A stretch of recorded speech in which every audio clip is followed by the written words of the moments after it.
I am contacting you again regarding the incident involving the wild rabbit. As you may recall, my wife released the rabbit in our garden despite my advice to relocate it to a safer area. Unfortunately, a hawk swooped in and captured the rabbit, which occurred in full view of our children, aged 4 and 5. The children subsequently referred to their mother as the bunny destroyer in light of the aforementioned incident and other instances. When her infidelity became public knowledge, she was also referred to as such. However, the tale of the bunny now appears to be a distant memory when compared to the events that I am about to relate. Following the finalization of my divorce a couple of months ago, I am now a free man. I would like to inform you that my experience has been rather eventful. Therefore, I would advise you to remain alert and prepared for what I am about to share. I took the bold step of presenting my wife with my original post. I would like to highlight that she was not pleased with my actions. This led to a week-long period of silence from her. She was not pleased, which led to a week of silent treatment on her part. I attempted to get my children to stop giving their mother a hard time after the incident involving the bunny, even resorting to minor punishments like grounding and timeouts. However, the nickname Bunny Destroyer continued to resurface whenever the children got angry at her. Eventually, my wife eased up on the cold shoulder treatment, admitting that she should have. She has heeded my advice about the bunny and taken it to the bushes, as I suggested. She claimed that she felt the need to defend herself because she did not want to admit that she was wrong. I accepted her apology and even apologized for posting our story. Things seemed to be improving, and I suggested marriage counseling, but she rejected this idea. She acted as though everything was hunky-dory in our marriage, and I did not want to cause a further deterioration in the situation. Subsequently, although we appeared to be improving our relationship, a few weeks later my eldest daughter approached me with a matter she wished to discuss. She had another reason for being angry with her mother, aside from the incident involving the rabbit. Initially, she was reluctant to confide in me, but I reassured her that she could trust me. She then revealed information that was both surprising and had a significant impact on our relationship. My daughter finally found the courage to tell me that her mother had been having an affair with a man on Saturdays when I was at work. She had managed to keep this information secret through various forms of bribery, but my eldest daughter sensed that something was seriously amiss. Children are often perceptive and can discern when something is not right. She was finally able to muster the courage to tell me something that had been troubling her for several months. She revealed that her mother had been having a man over on Saturdays when I was at work. She referred to him as her special friend. She managed to keep the children quiet about it through various forms of bribery. However, my eldest child sensed that something was seriously amiss. Children are adept at picking up on things with remarkable speed. It is unfortunate when individuals choose to ignore this fact. I had observed a shift in my wife's behavior recently. She had become increasingly irritable, particularly with the children. Upon sending her my initial post and attempting to discuss the matter with her, she launched into a lengthy diatribe, criticizing me for a multitude of perceived shortcomings. She questioned my appearance, my character, my habits, and even my family. She even brought up the fact that I used to smoke, despite having quit over a decade ago. She then began to isolate me from the family. She proceeded to exclude me from our bedroom and vocalize her distress in a manner that was audible throughout the entire house. Consequently, when my eldest daughter approached me, I began to discern a pattern. It appeared that she was engaging in infidelity, and her behavior resembled the mood swings she had exhibited during her pregnancies. However, this instance seemed more pronounced and severe. While I am not a professional psychologist, the circumstances seemed to align with certain psychological principles, particularly when I considered the information I had gathered online and the insights shared by friends and a counselor. She informed me of her suspicions regarding mood swings, hormones, and projection due to infidelity. I was hopeful that these were mere speculations, but the evidence was mounting. I decided to take action and ordered some hidden cameras, having them delivered to my workplace to maintain secrecy at home. I set them up on a day when my wife went out for a girls' night with her friends. The installation was straightforward, connecting them to the Wi-Fi. In a few hours, I was able to monitor every inch of our house from my home PC laptop and work PC. Initially, I was concerned that I might have been going too far, but my worst fears were confirmed as I gathered plenty of evidence within just the first week. My wife's affair partner had been her colleague, and I had encountered him on numerous occasions. He and my wife had appeared to be quite close whenever I met him at different events. My wife had left her job years ago to become a full-time mother after our first child was born. We had made that decision together at the time. She had remained in touch with her former colleague. The individuals in question were formerly close colleagues and friends of my wife. However, their relationship has since deteriorated significantly. The aforementioned individual, whom I will refer to as AP, is approximately a decade my wife's junior. Prior to my wife's departure from her former position, she acted as his mentor, assuming the role he vacated upon her departure. The two maintained a close bond, which I believe contributed to my wife's decision to engage in an extramarital relationship with him. My wife and I are both over the age of 40, yet she still exudes a youthful appearance. She is often mistaken for someone in their 20s due to her striking physical beauty. I believe she capitalized on this to her advantage. I eventually confided in my sister about the situation. I informed her of the situation and showed her the footage from the nanny cams. She informed me that she had suspected something for a while and had observed my wife at a local bar engaging in behavior that indicated a romantic interest in another man. While there was no physical contact, there was a considerable amount of touching on the shoulders and lower back. Given the uncertainty, she had not informed me of the incident sooner. I decided to take a more proactive approach and ordered a GPS tracker. After setting it up, I concealed it in the trunk of my wife's car with the assistance of my sister and her husband. I required assistance to ascertain the whereabouts of my wife, who was purportedly socializing with friends. However, she proceeded to a location that was 20 miles further away than her customary destination, where she met with her paramour. My sister and her husband observed them from their vehicle for a considerable period and noted that the paramour repeatedly rubbed my wife's abdomen while they conversed. They even recorded this incident on video. Upon viewing the footage, I realized that my wife was likely pregnant with her paramour's child, which explained her recent mood swings at home. I was overcome with emotion and I considered drowning my sorrows in alcohol, but my sister advised against it, citing it as the worst course of action in the circumstances. I subsequently decided to take some time off work, but informed my wife that I would be away on a business trip. She appeared delighted and did not attempt to disguise her enthusiasm at my imminent departure. This behavior contrasts starkly with that of the woman I married nearly 20 years ago. At times, it seems as though someone who resembles her has replaced her. Is she an alien from a science fiction film? The film did not facilitate my comprehension of the protagonist's identity. As I continued to reflect on the film, I found myself increasingly uncertain about her character.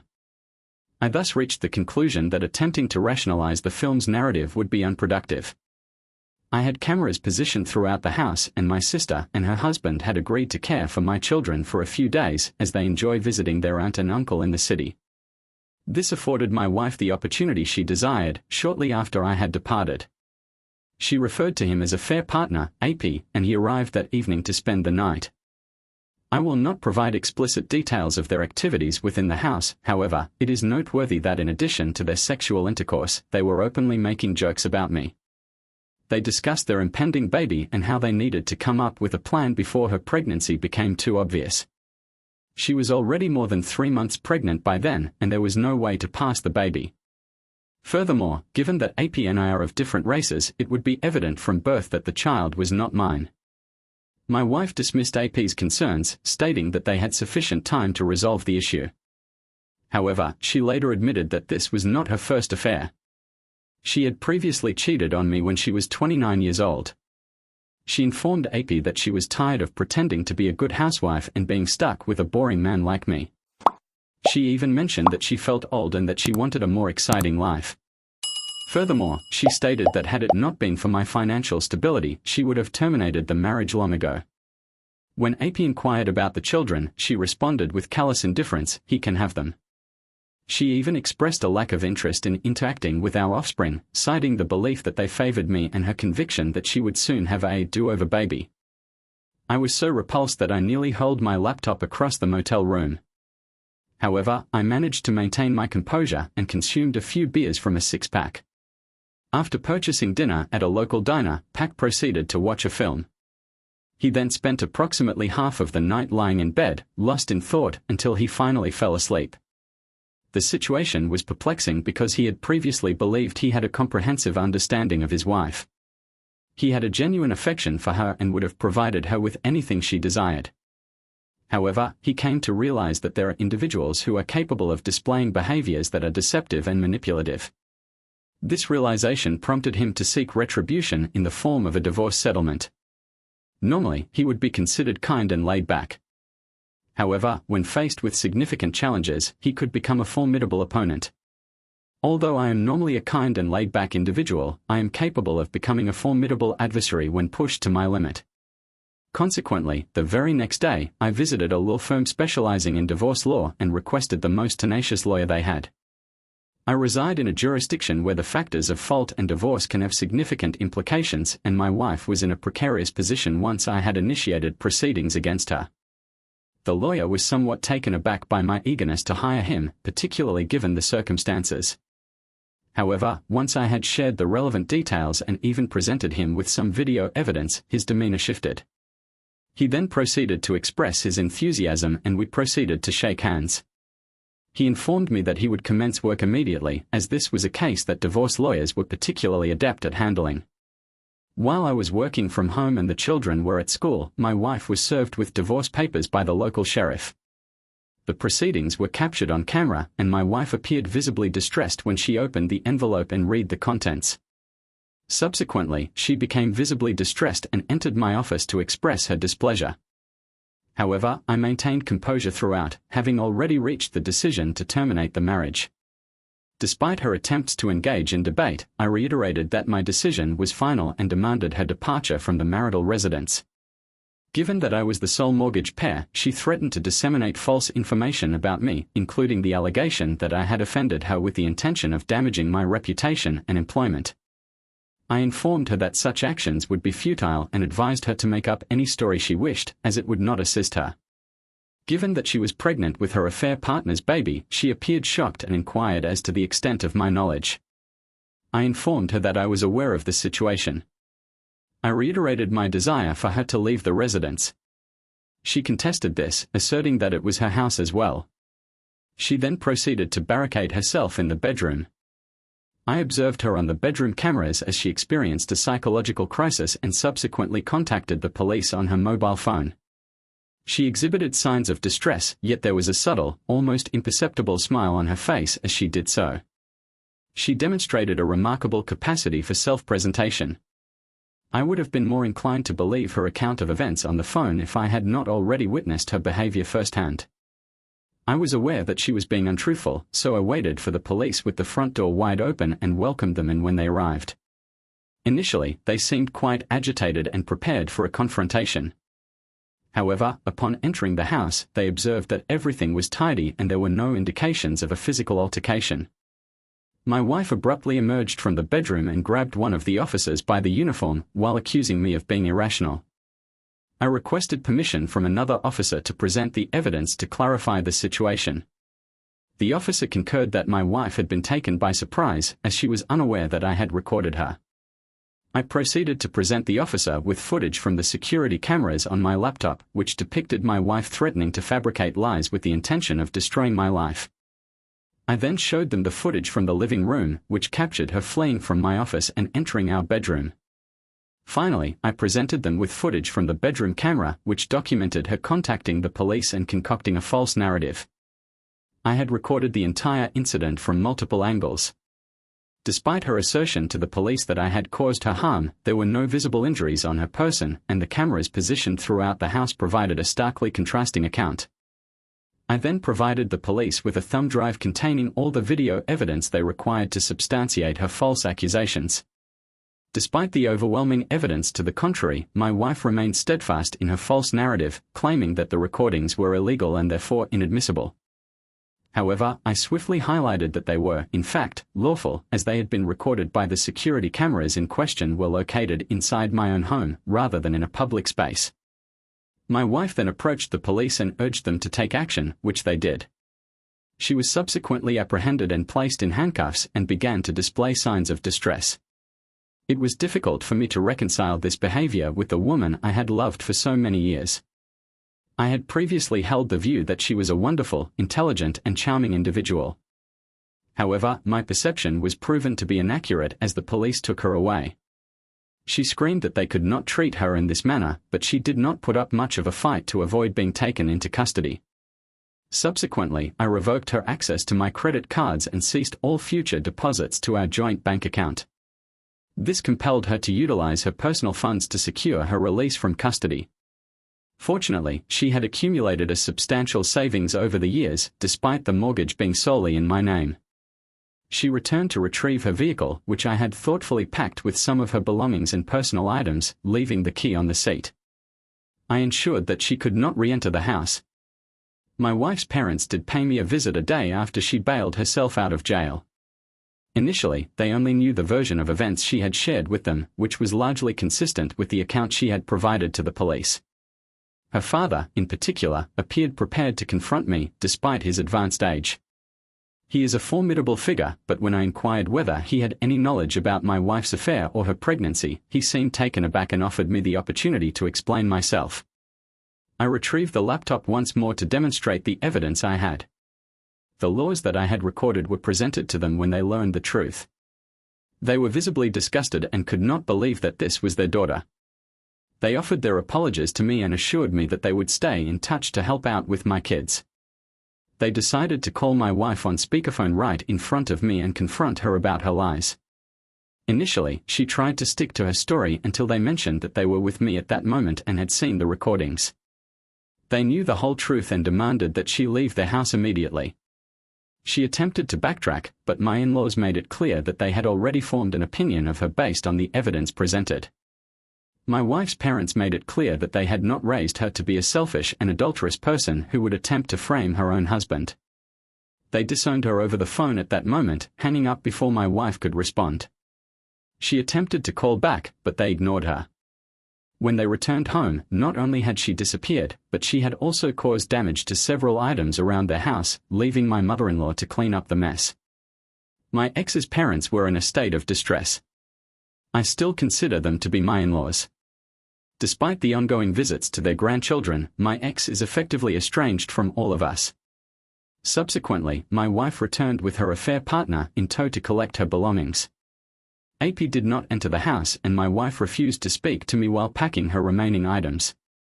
She was aware that there were security cameras everywhere and that any misstep would incriminate her further.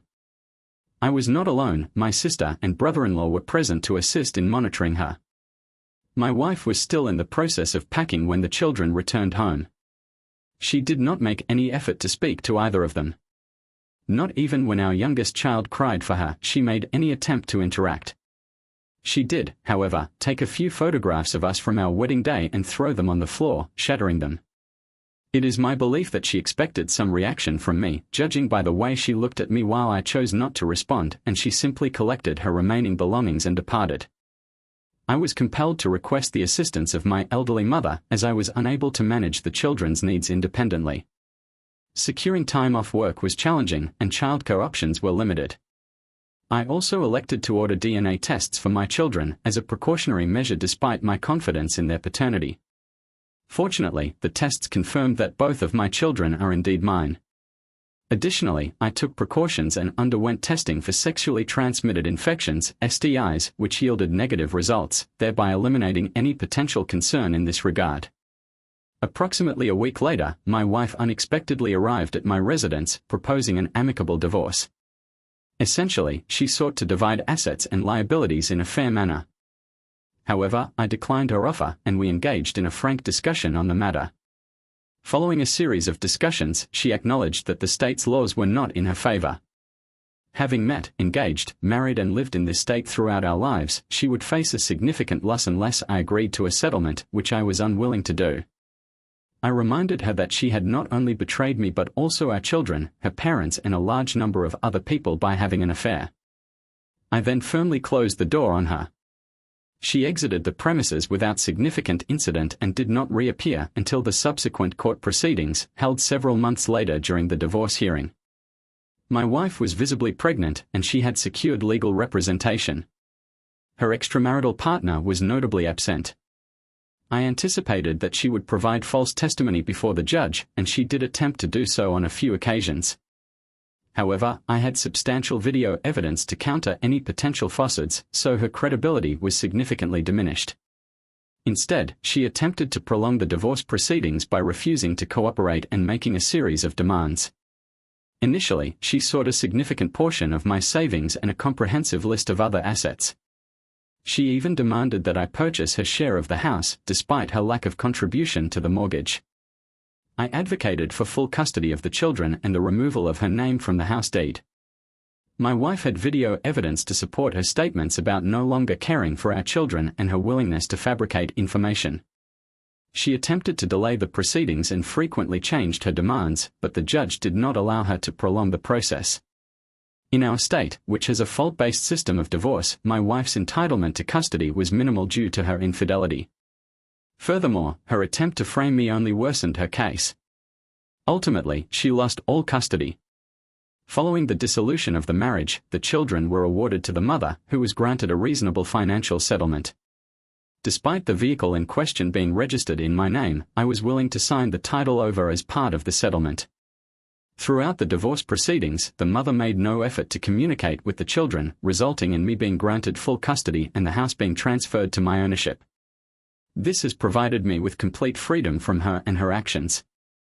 Despite her efforts to maintain the veracity of her statements about me to others, both before and during the divorce proceedings, my sister disseminated information regarding my wife's infidelity. Once our mutual acquaintances discerned the truth, they severed ties with her following the dissolution of our marriage. She and her extramarital partner departed the area together. I was informed that her partner was not dismissed from his position but was reassigned, though I am uncertain of the specifics. What I do know is that my ex-wife was compelled to accompany him.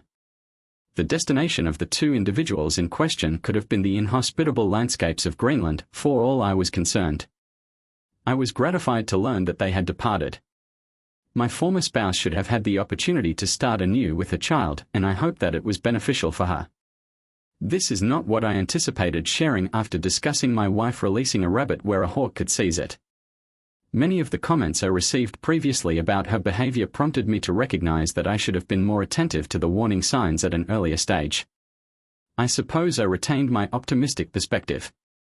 Throughout the duration of our marriage, I was able to remove my ex-wife's name from the house deed due to the fact that all the bank records irrefutably demonstrated that I was the sole contributor to the mortgage. My ex-wife did not make it easy for me, engaging in repeated arguments in court. In our state, being declared at fault can result in significant difficulties during a divorce, akin to having a signed prenuptial agreement against you. When I suggested that I would engage the services of the most formidable lawyer in town, I was not exaggerating. This individual was a formidable combination of a bear and a shark. As part of the settlement, my wife received $60,000. Furthermore, I also transferred ownership of the vehicle I had purchased for her a couple of years prior, which had cost me $50,000. The vehicle was fully paid off and I transferred the title to her. Initially, my former spouse was offered partial custody of our children. However, following the emergence of a video in which she stated that she no longer cared for them, she elected not to pursue custody. Indeed, she willingly relinquished all her rights to our children when she realized that she, my ex-partner, was unable to achieve her desired outcome. Those who might doubt that the police would arrest her for lying should reconsider. The police in our area take these matters very seriously. My ex-partner attempted to frame me as an offensive husband, which was sufficient grounds for her arrest. Story 2. I am a 43-year-old. I am a 43-year-old man who has been married to my wife, Jilly, for 17 years. It seems somewhat incongruous to be discussing my marriage at this point in time, given the length of our relationship. As with any other relationship, our marriage has experienced its fair share of challenges and difficulties. During the initial 10 to 11 years, our marriage progressed relatively smoothly. However, around 6 years ago, we encountered a significant obstacle. The difficulties began when my warehouse caught fire. Despite the insurance coverage we received for our losses, the recovery process was lengthy and arduous. The recovery period from the preceding setback, which occurred just before the disaster, spanned several years. At that time, we had purchased a new house with a mortgage. However, we were forced to sell that house and move back to our old one in order to maintain our financial stability. I was compelled to sell my vehicle, which represented a significant personal challenge. Jill was reluctant to part with her car, and thus I was required to relinquish mine. During this challenging period, I utilized Jill's vehicle when necessary. Our marriage reached a nadir during this time. Jilly was not amenable to compromising her lifestyle. Our previous standard of living had been relatively comfortable. Prior to the onset of the crisis, our circumstances were relatively stable. However, once the crisis had occurred, our situation deteriorated significantly. While we were all facing difficulties, Jilly appeared to be the only one experiencing distress. She was reluctant to reduce her spending on non-essential items, such as her frequent car purchases and regular spa visits and maintenance sessions. Consequently, I had to assume multiple responsibilities. In addition to rebuilding the business from scratch, I also had to ensure we had food and cover the children's school fees. Instead of offering understanding and support, Jilly adopted a complaining attitude, which caused me considerable frustration. She became resentful, and I began to distance myself from her. She attempted to manipulate the situation by playing the victim, without attempting to understand my reasons for becoming distant. She also spoke ill of me to her family, who would then approach me, though they did not necessarily intervene in our affairs, but made their presence felt. Jill has always been very close to her family, which is extensive and well-connected. Jill's parents lived just down the street, and two of her siblings also resided nearby. Jilly had the annoying habit of involving her parents and siblings in our personal matters, which used to be a significant source of frustration for me. While they were not intentionally mean or unfair to me, I found it unwelcome when they became involved in our affairs whenever I attempted to address my own issues. She would frequently bring up their family and the difficulties they were facing. While they did provide assistance from time to time, it also led to feelings of inadequacy. Nevertheless, I was able to successfully resume control of my business, a process that took approximately 5 or 6 years. I was finally able to regain momentum and stability in my personal life. We began to resume our vacation schedule, spending weekends engaged in hiking activities and enjoying meals at restaurants. My children, who had also been concerned about our financial situation, were gradually recovering from our frugal lifestyle. However, Jilly remained aloof. On the occasion of our anniversary, I planned a surprise celebration reminiscent of the good old days, under the assumption that I believed that the gifts would reignite the lust spark in our relationship. Our love life did indeed spark up for a short while, but after a week it went back to square one. She was still the same person, and that's when I realized that our relationship was suffering not just from financial issues, but from other factors as well. Given that the marriage was failing, the next obvious reason that crossed my mind was an affair. Consequently, I decided to do some investigative work. I attempted to check her phone, but it was password protected and I was unable to crack it. I began paying closer attention to her daily routine. For all those years I had been oblivious to the red flags. Alternatively, perhaps when you're working 14 to 16 hours a day, it is unlikely that one would consider the possibility that their wife is unfaithful. However, now that I have had more free time, I began spending more time with my sons. During one of our conversations, I discovered that Jill was leaving the house every other afternoon and sometimes even daily. I inquired of my children whether they knew where she was going, but they had no knowledge of it. She had never informed them. I thus decided to purchase a tracking device and install it in her vehicle in a surreptitious manner. The following day, she departed in the afternoon, and I elected to follow her. She drove approximately 20 miles and entered a hotel. I parked my vehicle a few buildings away and proceeded on foot to the hotel, endeavoring to avoid detection by either her or her acquaintance. Upon arrival, however, she had disappeared. I was unable to discern her location, so I proceeded to the hotel cafe and waited for approximately an hour in the hope of catching sight of someone I knew. However, no familiar faces appeared. Eventually, I decided to leave, as I was already halfway back. However, a thought crossed my mind: I should return and wait for them to leave. I promptly made a U-turn and returned to the hotel. I returned to the hotel and parked my car, then proceeded to observe the situation from within. After approximately an hour, she emerged, and I was able to identify her partner in the affair. The individual was not someone I recognized. He may have been someone she met outside the context of our usual social circle. I captured photographic and video evidence of them embracing and kissing near the exit. However, I was reluctant to confront her immediately, as she might offer any number of excuses to explain her actions. I did not pursue the matter further, as I was reluctant to risk losing the opportunity. I was seeking more concrete evidence, such as messages or videos of their actions. Consequently, I began searching for ways to gather more evidence, which led me to this subreddit. I would be grateful for any advice or suggestions on how to proceed. Regarding your question, you are correct in stating that the photographic and video evidence may be regarded as reliable indicators of infidelity. However, the acquisition of more tangible proof, such as messages or supplementary footage, could serve to reinforce the strength of your case over time. One of the most frequently proposed courses of action was to engage the services of a private investigator. I conducted research into the procedures and costs associated with a number of agencies, but none of the options seemed to meet my requirements. Consequently, I elected to pursue the matter independently. I initially attempted to gather evidence independently. However, if I did not make any progress, I considered hiring a private investigator. While Jill was occupied in the kitchen, I discreetly placed my phone in a closet and requested her phone, pretending I needed to make a call from my number. She unlocked her phone and handed it to me without any suspicion. In just a matter of minutes, I downloaded a hidden clone app onto her phone. My objective was to access her phone data remotely. The initial step was to examine her chat history. This revealed all her chat conversations and information about her affair partner, including his email address in her inbox. Additionally, images and videos were found in her gallery.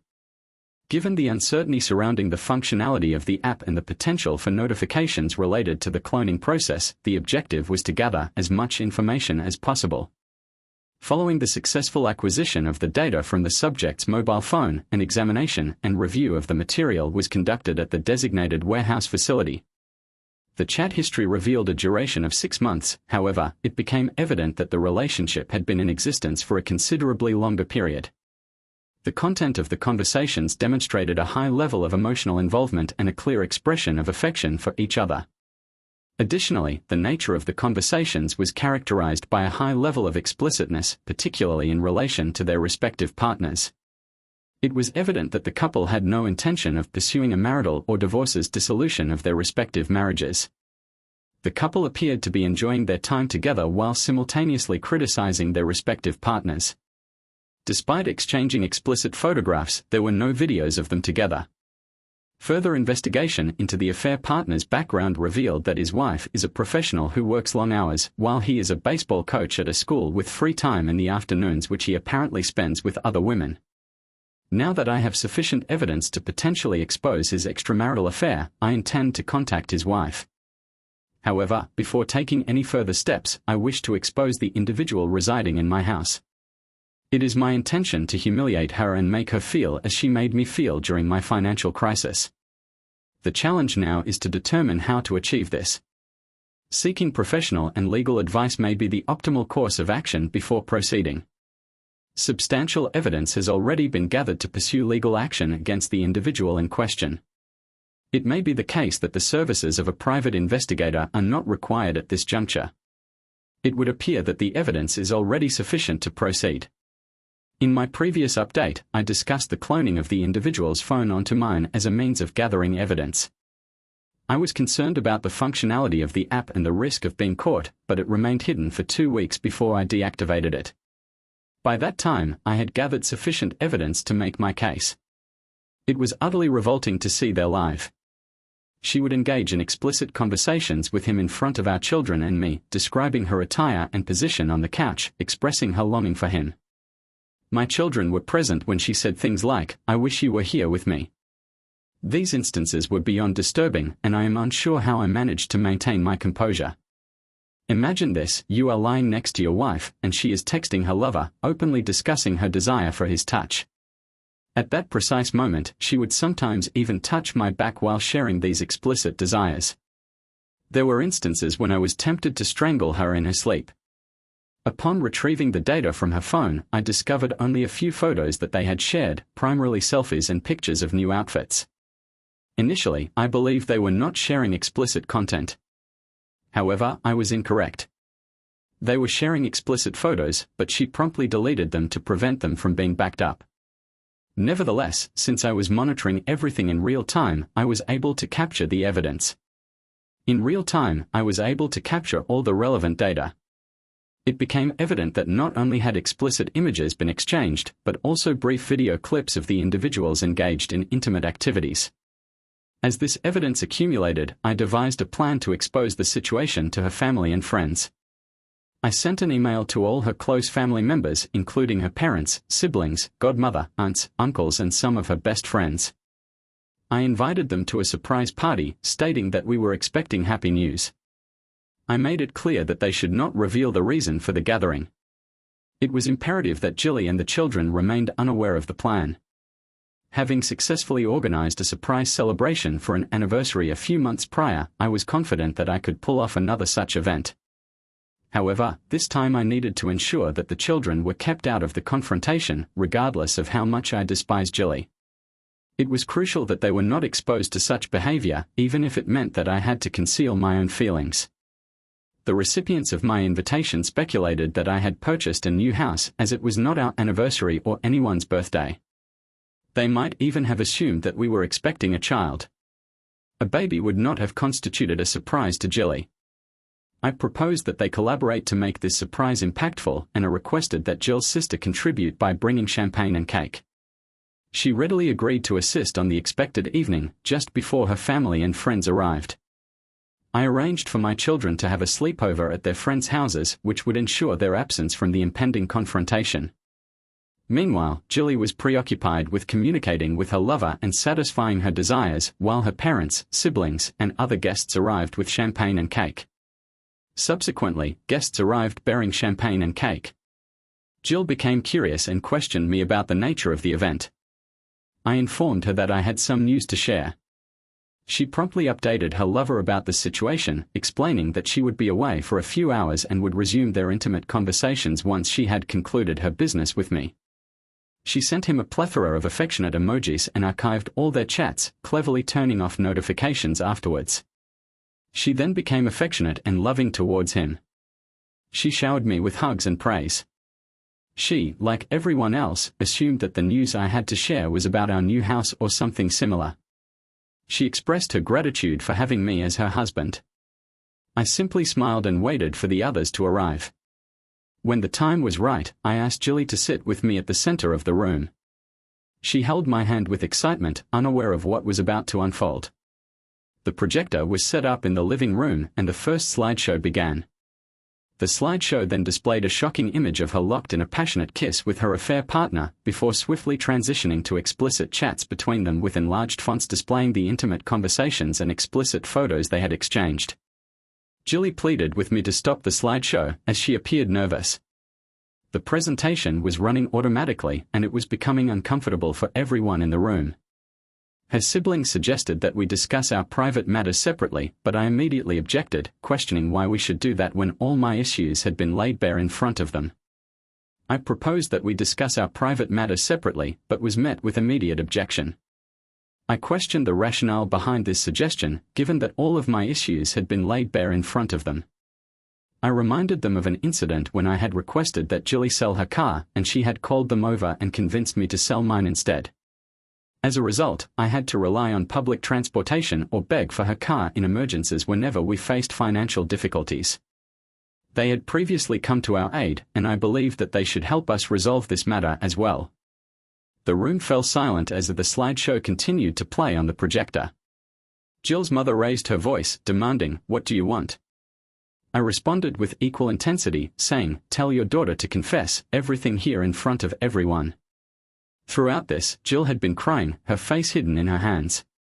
She was reluctant to speak, despite persistent urging and my frustration with her family.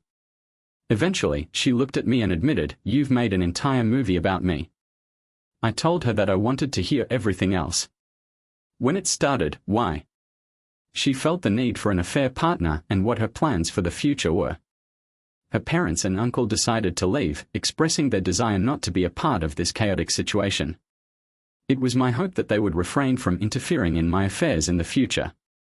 Meanwhile, her siblings and friends remained to support her despite numerous emotional breakdowns. She eventually confessed everything. As I had suspected, it had all begun when we faced financial difficulties. She claimed that she never intended to cheat. During this period, I was emotionally distant, which caused her to feel lonely. It is ironic to consider that, at the time, I was in need of support the most, as I was managing numerous responsibilities rather than providing it. She sought support from someone else. According to her, their relationship had begun as a friendship and nothing more, and she found solace in him. He also felt lonely as his wife works long hours, just like you do. We found common ground in our loneliness. I apologize for not realizing how. Our emotional connection transformed into a physical one, and we began to enjoy each other's company on a physical level. She continued to express remorse, stating, "I'm truly sorry. I'm a terrible person. Please don't let our children see this. They'll hate me, and I'll feel like an awful mom." Her friends and siblings attempted to console her, but why? Because she was crying and pleading. It seemed as though no one was attempting to comprehend my anguish. As a result, I ended up appearing as the antagonist because I revealed my wife's actions in front of. I was the subject of a great deal of attention from those around me, who inquired as to my motivation for making this matter public. I believe that I have already provided sufficient explanation of my reasons for doing so, and I am not inclined to provide further justification. I have endured a great deal, and I have dedicated more than half of my life to working with my family. In return, I have received little but criticism. As a result, I am now focused on my own well-being and interests. Following our confrontation, I served her with divorce papers. I had them prepared in advance while I was gathering evidence. She pleaded with me, stating that divorce was not the answer and that it would only harm our children. She even offered to end things with the other man immediately and promised to be a good wife and mother, just as she had been all these years. She felt she deserved a second chance for everything she had done for me and the children. I informed her that the introduction of a third party into the marriage had already caused significant disruption to the lives of the children. I explained that divorce would not cause further damage and that our children were nearly adults and could understand this situation. I did not believe that hiding the divorce from them was the best course of action and suggested that we reveal the reason in an age-appropriate manner. I also informed her that I would be moving out and that she could stay in the house for the remainder of the year. I was disinclined to continue residing in a household populated by her family and friends. I informed her that the children could eventually choose with whom they wished to live. Everyone subsequently departed, and I found the prospect of sharing a roof with her unbearable. Consequently, I also vacated the premises and spent the night at my warehouse. The following morning, I returned home to find the children already there. Jilly and I proceeded to inform them of our separation. To our surprise, they demonstrated a greater degree of maturity than we had anticipated. The children demonstrated a perceptiveness beyond their years, discerning the instability in their home environment. I informed them that I would be relocating while their mother would remain in the house until the lease expired or until she determined her subsequent course of action. When we informed them that they could choose which of us they wished to live with, they inquired about the possibility of either of us entering into a new relationship. This question caught me by surprise. I informed Jilly that neither of us had plans to remarry in the near future. They requested time to consider their options and we respected their decision. I began packing my belongings and loading them onto my truck. I had already secured housing, but I was still awaiting possession, which was scheduled for 2 weeks. I decided to remain at my warehouse until then. As I was leaving, I reassured my children that she was under no obligation to hasten their decision and could inform me of their intention to take up residence with me at any time. Jill approached me and inquired as to whether this marked the end of our relationship and whether I would never forgive her. I replied that I would not do so for the foreseeable future and departed, having set up a provisional room for myself in the warehouse. I elected to contact the fair partner's wife, as I felt it was my obligation to inform her of the truth, given the nature of her betrayal. I located her email address on a professional social network and sent her a comprehensive email introducing myself and providing my contact information. Unexpectedly, she called me back within 10 minutes. During our conversation, she appeared to be struggling to find words to express her feelings. I reassured her that I was aware of the pain she was experiencing, as I had previously endured a similar situation. She became visibly distressed and revealed that she had been working tirelessly for the benefit of her family. As her husband, the fair partner had previously been an aspiring baseball player in his 20s. However, an accident had left him unable to play. She was now the sole breadwinner, working hard to secure their children's future. It was disheartening to hear how he had repaid her love and sacrifices. I informed her of my own experience and mentioned that I had served divorce papers to Jilly. She said she needed time to think it through and thanked me before ending the call a week before on the day in question. Jill's father reached out to express his regret for the difficulties I had endured as a result of Jill's actions. However, at that juncture, I was not particularly receptive to his apology. I had already experienced a considerable degree of hardship. I will be relocating to my new residence tomorrow, which is situated at a considerable distance from my previous accommodation. I am seeking to avoid any chance encounters with Jilly, her family, or her friends. I understand that I will have to see her on occasion due to our children, but I do not wish to interact with her otherwise. I am seeking peace and quiet, and I will be taking a break from all social platforms for a while.